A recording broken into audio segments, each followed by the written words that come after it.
Assalamualaikum warahmatullahi wabarakatuh. Shalom, Om Swastiastu, Namo Buddhaya, salam kebajikan dan salam sejahtera untuk kita semua. Halo teman-teman, kami dari kelompok 5 dari kelas 11 IPA 1.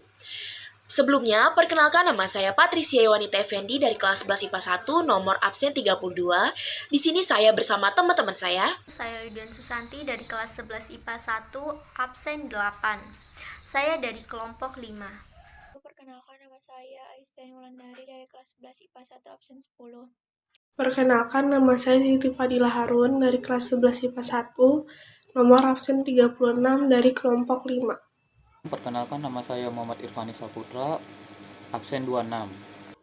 Nama saya Sadam Nur Fauzi, kelas 11 IPA 1, absen 34 dari kelompok 5.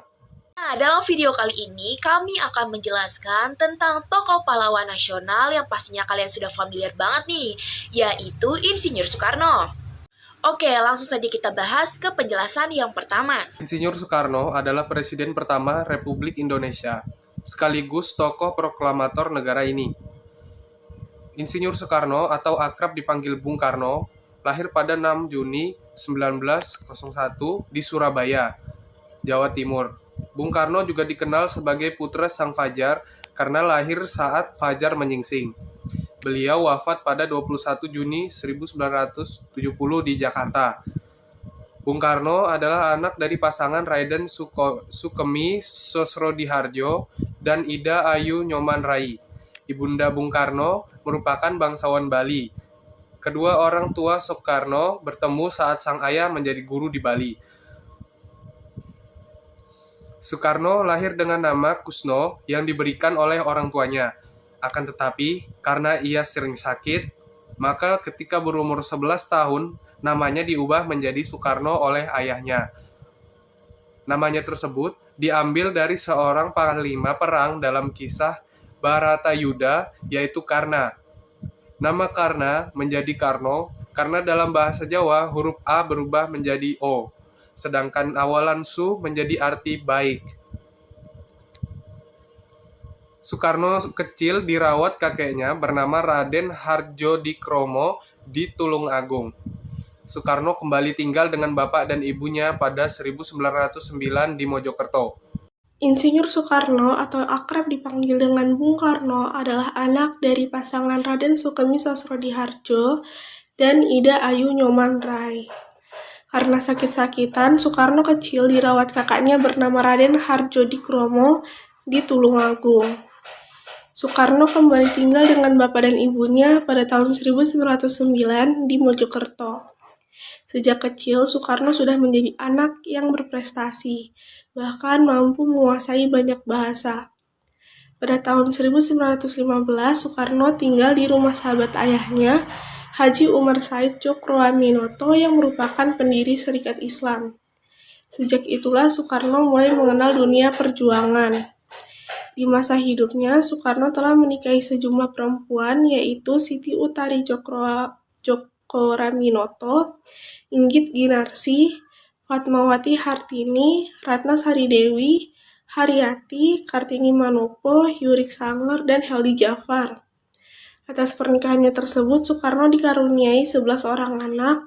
Sebagian keturunan Soekarno pada akhirnya juga ada yang mengikuti jejak sang ayah di dunia politik Indonesia. Pendidikan Insinyur Soekarno. Insinyur Soekarno merupakan Presiden pertama Republik Indonesia dan pahlawan proklamator. Beliau menjadi Presiden Republik Indonesia sejak tahun 1945 sampai dengan 1967. Insinyur Soekarno dikenal pandai berpidato dan menguasai beberapa bahasa asing sehingga dijuluki sebagai Singa Podium. Insinyur Soekarno lahir di Surabaya, Jawa Timur pada tanggal 6 Juni 1901. Jenjang pendidikannya dimulai dari Insight School atau IS di Tulungagung. Setelah lulus, Soekarno melanjutkan pendidikannya di Europage Technic School atau ILS, Mojokerto, Jawa Timur. Kemudian di Hochneburger School atau HBS, Surabaya, dan Technisch Hogere School atau THS. Sekarang menjadi ITB atau Institut Teknologi Bandung di Bandung, Jawa Barat dan memperoleh gelar insinyur. Selanjutnya, saya akan menjelaskan tentang peran Insinyur Soekarno dalam memerdekakan Indonesia. Seperti yang kita ketahui, Soekarno merupakan sosok yang wajib dikenang oleh seluruh warga Indonesia. Bapak proklamator ini memiliki rasa nasionalisme yang tinggi dan berhasil memerdekakan Indonesia dengan semangat yang membara. Soekarno banyak terlibat dalam mempersiapkan kemerdekaan Indonesia, seperti merumuskan Undang-Undang Dasar 1945, Pancasila, serta merumuskan dasar-dasar pemerintah lainnya, termasuk dalam naskah pembuatan proklamasi Indonesia. Perserikatan Nasional Indonesia atau juga yang disebut PNI merupakan perkumpulan yang dibentuk Insinyur Soekarno pada tanggal 4 Juli 1927. Setelah itu, PNI pun dianggap berbahaya oleh kolonial Belanda karena menyebarkan ajaran-ajaran kemerdekaan Indonesia.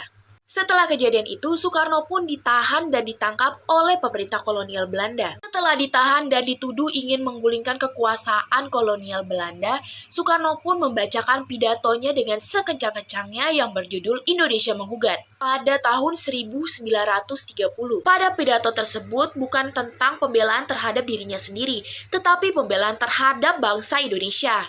Semangat Soekarno di depan pengadilan kolonial Belanda membuat Belanda ingin mendirikan Badan Penyidik Usaha Persiapan Kemerdekaan Indonesia atau yang biasa disebut BPUPKI. Jepang berjanji akan membantu proses kemerdekaan Indonesia.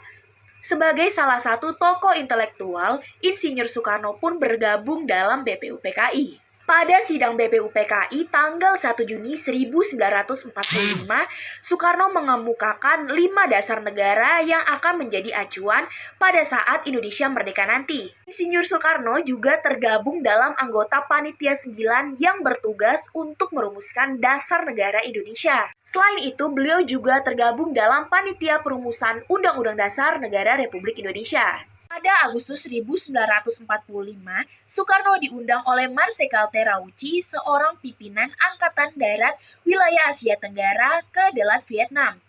Pimpinan Angkatan Darat tersebut menyatakan sudah saatnya bahwa Indonesia merdeka.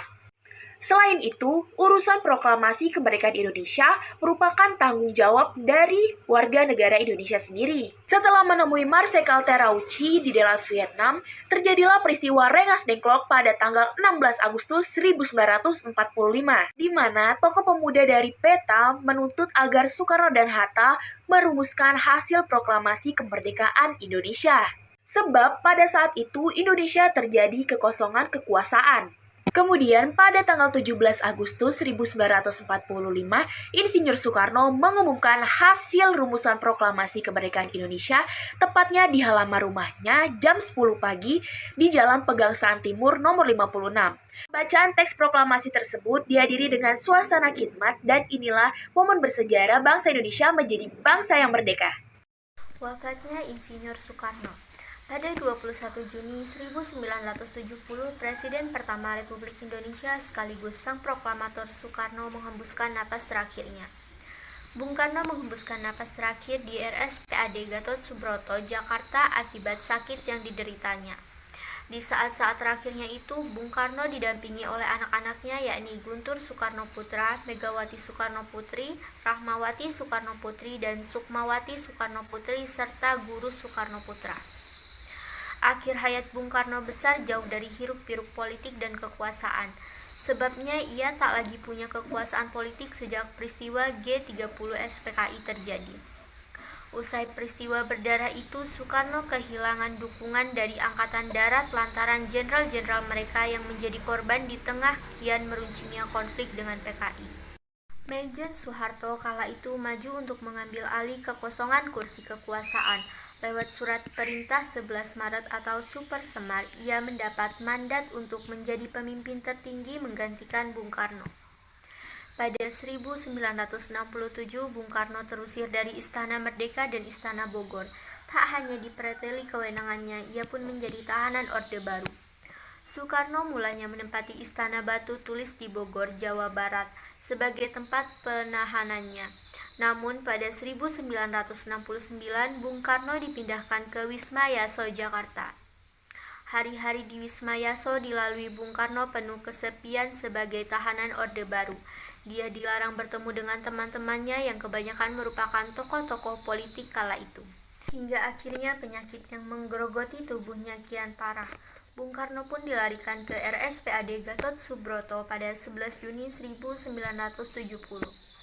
Menjelang akhir hayatnya, Bung Hatta yang pecah kongsi dengan Soekarno pun menjenguk sahabatnya itu. 5 hari setelah dikunjungi Bung Hatta, tepatnya pada 21 Juni 1970, Bung Karno pun menghembuskan napas terakhirnya. Bung Karno dimakamkan di Blitar di dekat makam ibunya. Di sini saya akan menceritakan barang peninggalan IR Soekarno. Yang pertama, peci hitam. Dalam dokumen sejarah, kita pasti sudah tidak asing dengan Soekarno yang selalu mengenakan peci hitam. Barang ini bahkan sudah menjadi ciri khas dari Bung Karno. Yang kedua, wesi kuning. Wesi kuning atau besi kuning milik Soekarno berbentuk seperti gada milik Mina Jinggo. Barang ini dianggap memiliki kekuatan supernatural bagi Soekarno. Yang ketiga, tongkat komando. Tongkat komando yang terbuat dari kayu asal Pegunungan Kalak di Ponorogo, Jawa Timur, ini tidak pernah lepas atau ditinggalkan Soekarno.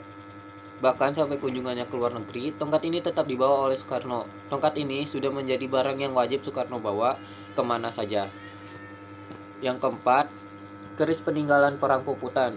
Soekarno sangat gemar mengoleksi berbagai macam keris. Salah satu koleksinya yaitu keris Perang Puputan yang sangat terkenal. Keris ini bahkan banyak dipercaya oleh orang-orang membuat Soekarno menjadi presiden Indonesia. Yang kelima, tongkat monyet. Tongkat monyet yang dimiliki IR Soekarno didapatkan saat dirinya berada di pengasingan Belanda. Soekarno sering membawa tongkat tersebut dalam aktivitasnya sehari-hari. Yang keenam, ada jas putih. Jas putih adalah pakaian yang sering dikenakan oleh Soekarno di beberapa acara kebangsaan di dalam negeri ataupun di luar negeri. Yang ketujuh, ajian lembu sekilan. Barang milik Soekarno ini konon merupakan ajian Patih Gajah Mada yang memiliki kesaktian untuk menjaga keselamatan Soekarno. Dan yang kedelapan, keris kehilangan tubuh. Keris sakti yang dikenal dimiliki oleh Jenderal Sudirman ini ternyata juga dimiliki oleh Soekarno. Oke, itu saja presentasi dari kelompok 5. Bila ada kesalahan, mohon dimaafkan. Terima kasih.